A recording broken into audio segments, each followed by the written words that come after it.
Coach Steve Fisher is ready to go, and what a couple of days it's been for Coach. Here he is, back on the Scott and BR Show. Good morning, Coach.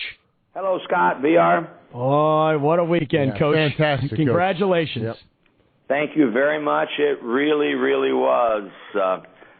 We played exceptionally good basketball in every game.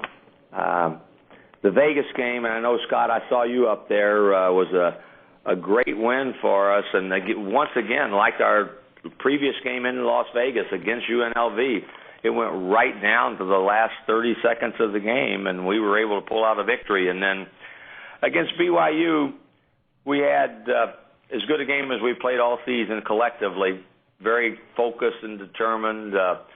Billy White was as good as he's been since he's been an Aztec.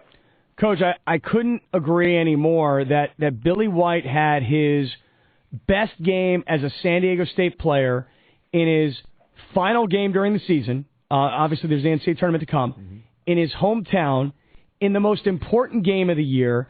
What was it? What was it about Billy that raised his game to that level against that team on that night? That's a good question that only Billy knows for sure.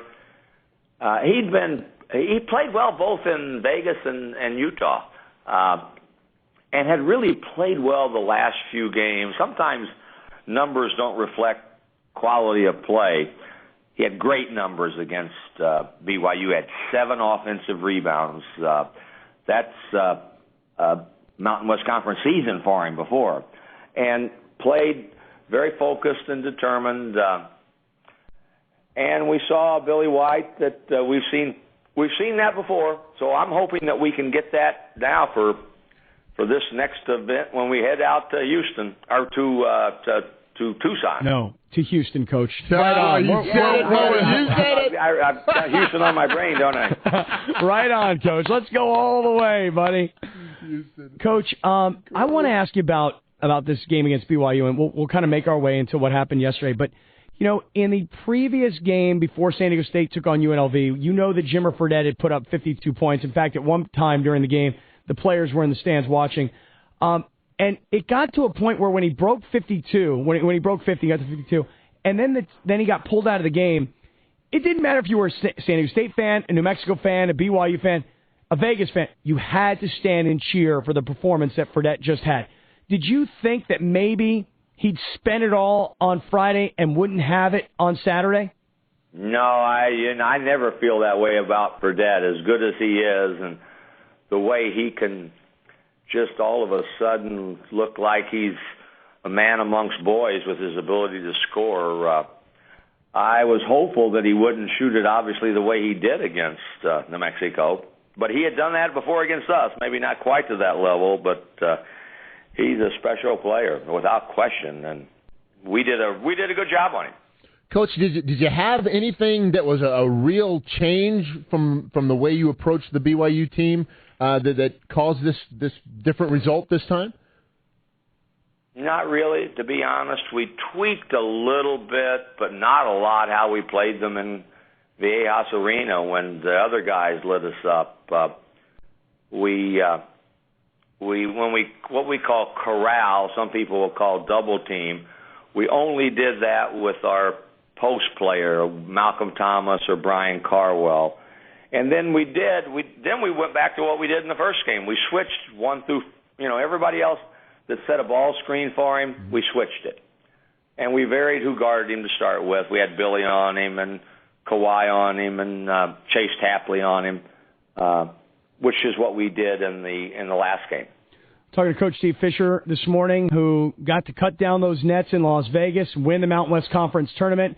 And, Coach, one thing that's interesting now as we get to the end of the year is that you've talked about using 8 players, and all of a sudden Jamal Franklin has become an important part of the team. How did Jamal earn himself more playing time? He willed his way out onto that court by how he'd practiced, Scott. And I truly do give opportunity if you display excellence in practice. And he had done it. It doesn't come automatically. It doesn't come after one day. It doesn't come after 1 week. But he had been getting better and better and better in practice. And then he had some opportunities. You know, he had that one flash where he had 12, 15 points, had a double-double in a game in limited minutes. And when he got in, he didn't appear to be a deer in headlights. He was okay when he had the ball, when he couldn't shoot it. And so he's earned his spurs, and he played for us. He hit some big baskets in that tournament in Vegas. He played for us. Oh, big time. I mean, he hit some threes against Utah that were just, I mean, they were really, really big shots. And so good for him. So, Coach, you guys get through BYU. It's an amazing performance. It's a blowout win. You get to cut down the nets. You get the conference championship. And you come home, and I don't know, you tell us, were you at all disappointed that CBS did not set up and have you guys as part of the actual selection show? I didn't even give that a thought until we were sitting there waiting, and I saw some of the places that they had cameras, and I thought for just a second, I wonder why they would not have wanted to come to our place, but I really didn't give it a thought, and that's not a big deal at all. All right. Well, what was a big deal was having 2,500 screaming Aztec fans and having the whole team and Malcolm Thomas wearing the nets and you having a chance to address the crowd and the excitement that this team has now generated as you get ready for round one against Northern Colorado, a team that you've seen before and a lot of these players have seen before, right?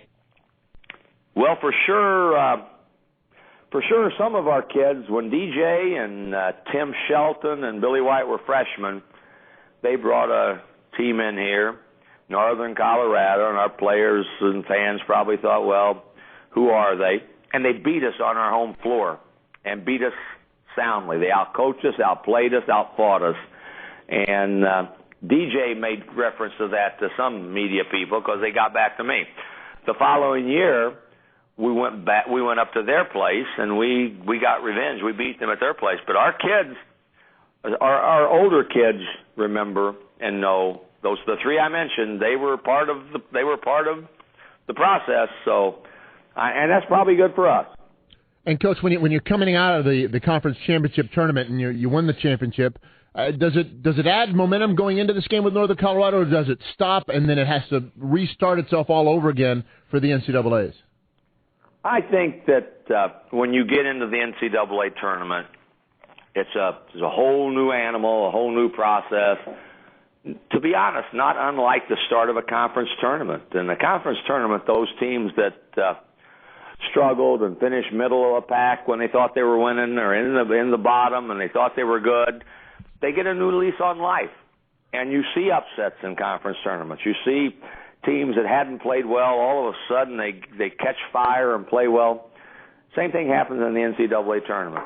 You get some teams that just by the skin of their teeth they made it into the tournament, and all of a sudden they start to win. So I don't know that there's any formula to it. Mm-hmm. I like the fact that we're playing good basketball as we head in, and that we have just won our conference tournament. Coach, could it have worked out any better in terms of getting a high seed and playing close to home? No, Scott, it really couldn't. We got our wish, and I told our kids this when we were, and this is a little off the track, but when we were in Vegas, there were so many fans there from every team. It was neat to watch, and I'm walking through our hotel lobby, and really a middle-aged lady with some kids. They stopped me and, hey, Coach, we got something for you, and it was BYU sucks. It was a shirt. I said, I don't want that. So I kept walking, and another group of San Diego fans, they go, Coach, we got what we wanted. We got BYU tomorrow. And then I walk 2 steps further, and there's a group of BYU fans, elderly fans and young fans, and their line was, be careful what you wish for. And I told our team that as we prepared for the game on Saturday. I said, this is the beauty of these kinds of events, and I'm not going to beware of what we wish for. I'm happy we got what we got, Scott. I'm thrilled that we received a 2 seed. We could not be in a more perfect location. Tucson, it's a drivable venue. It's a non-break the bank ticket if you fly. So it's great for us. Yeah, and Coach, I mean, listen, people say, guys, don't get ahead of yourself. Concentrate on Northern Colorado. But Coach, you got to tell us this. You must be looking at the brackets and thinking to yourself, how do we get to Houston? And by all accounts, according to all the experts, the West region is considered, for whatever reason, the weakest of the four. When you look at this and you say, okay, if we get past Tucson and we get to Anaheim, they've got you guys playing Connecticut, and you tell us, I mean, you played 3 games, 3 tough games, and they had to play 5 games through a conference that produced 11 teams in the NCAA tournament. They might be drained, or on the other hand, they might be energized. I don't know what Connecticut's going to look like in game 1, but you must be looking at these brackets, right? I'm not going to lie to you. When we got picked and they finished our bracket in the West, they turned the cameras off, and I did all my obligatory stuff, went back to the office. We got tapes on Northern Colorado. We talked on that. I came home. I didn't know who was in, who was going where, any of that. I quickly looked at the bracket, and then I turned my phone off and started watching Northern Colorado tape. I've not watched a lot of where other people are. I do know, obviously, that if we were to win 2 games, we would go to Anaheim. I do know who the other teams are projected out in our bracket. So I've seen that. I've not given it a lot of thought. I have allowed myself to close my eyes and dream, not like our fans, a little bit about, if this happens, if this would take place, this might be reality. You do that a little bit, but for a coach, you don't do that very long. That's just a one little sound bite in a whole long movie. Yeah. Well, speaking of movies, Coach, did you and the team get a preview of the Fab Five film that we all got to see last night on ESPN? We did. Jalen sent me and sent Dutcher and I what they called a rough cut copy of the movie, and Angie and I watched it to relieve a little nervousness on Wednesday night before the tournament started. We showed our team. We bussed home right after the game, so our team asked to watch it. So we showed it to our team on the bus ride home, and then it was on again, obviously, last night, and I thought they did a great job. And I don't know if I told you, Jalen, when he approached me, I said, Jalen, I don't know, I'd rather not. I really wouldn't. I'd just soon not, get involved in anything more on any of that. And he said, Coach, I'm involved. I'm a producer. My thumbprint will be all over it. Trust me. And I said, say no more. I'm in. So they sent a crew down, talked to Dutch and I, and I did like it. I thought they did an excellent job of telling a story. It didn't get every part of it, but it gave others that didn't live it like I did an inside peek into what it was about. And how about the guys on the bus? I mean, was it warmly received? Did they enjoy the movie?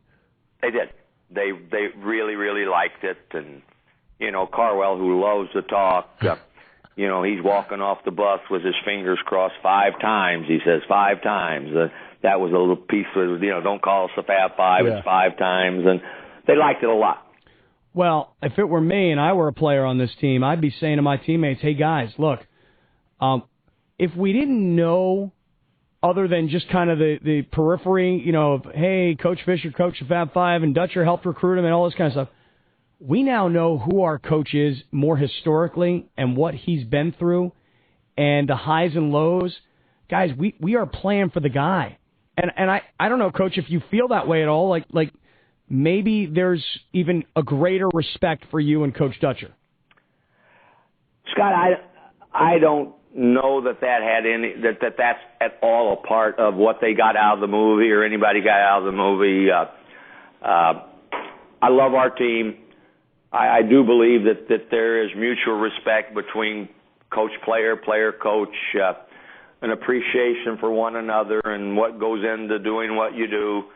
I do believe that they looked at that movie and said, obviously he's aged a little bit, but he dealt with those players the same way he's dealing with us. He treats them with respect, treats them fairly, doesn't deal with any two people exactly alike, but treats you with respect and treats you fairly. And I think a player and a fan and a player and a parent can appreciate and respect that.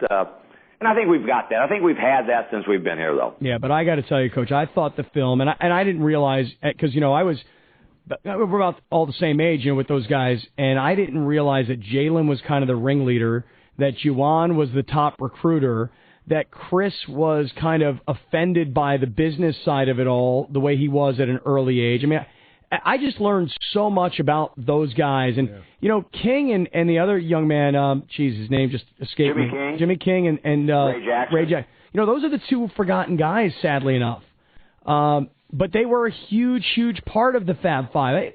I found the movie to be incredibly fascinating, and I thought it was pretty emotional, especially at the very end. I would agree with you. I would agree with you. I called, Angie had it on last night, and so she came in and said, well, it's over. So I called the producer and talked to him briefly, and then I called Jalen, or Angie said, I'd like to leave Jalen a message. So I dialed the number and gave her the phone, and Jalen picked up, and she told him what I had conveyed to him on that Wednesday night after we had watched it, how great I thought it was. And Jalen is a guy that, unless you knew him during that time frame, he was viewed. The perception of Jalen was not reality. He was the smartest of the bunch, and he was the ringleader of the bunch. And he's a tremendous person, and I'm glad that he did what he did. Jalen was the one that spearheaded the whole process. Awesome. Hey, Coach, let's bring it home for a second. So now, that was a group of guys that was, 5 young guys and 5 talented guys that had big reputations coming out of high school. This current San Diego State team, not necessarily quite the same group, yet close-knit, play for each other, seem to love each other, seem to be having fun, trust one another. Can this team now, that is more senior-laden than those young, talented guys back then, can this team, in your opinion, go do something spectacular that perhaps those guys weren't able to finish off? Well, all of us dream. I told them, dream big. All of us would dream of making a deep run in the tournament. But you, Scott, and you know this, and Billy Ray, you know this, but especially in our sport, you have to get a bit lucky. You have to get lucky in this process to be able to do that. I don't care who you are. You have to have some good fortune along the way. And our program has never won a game. So again, I'm coming right full circle myself. We better get ready for Northern Colorado and not start making plans to, bypass Anaheim and go directly to Houston. We've got our work cut out for us against a team that's senior-laden, and we need to make sure we focus the way we have so far. Yep, we know you guys will. Coach, what an amazing run. Congratulations. Number 5 in the coaches poll. The 5th favorite by the Vegas odds makers to win the whole deal. And the movie was great, too. And by the way, you're going to get an Academy Award. That's right. Start planning a speech. Can't wait for the sequel. Coach, thank you for all the fun, and we can't wait for this week when you guys take off for Tucson. Thank you, man. I appreciate it, and we're going to enjoy the journey, and we're hoping it'll last longer than one game. Right on, Coach. Thank you very much. Thank you, man.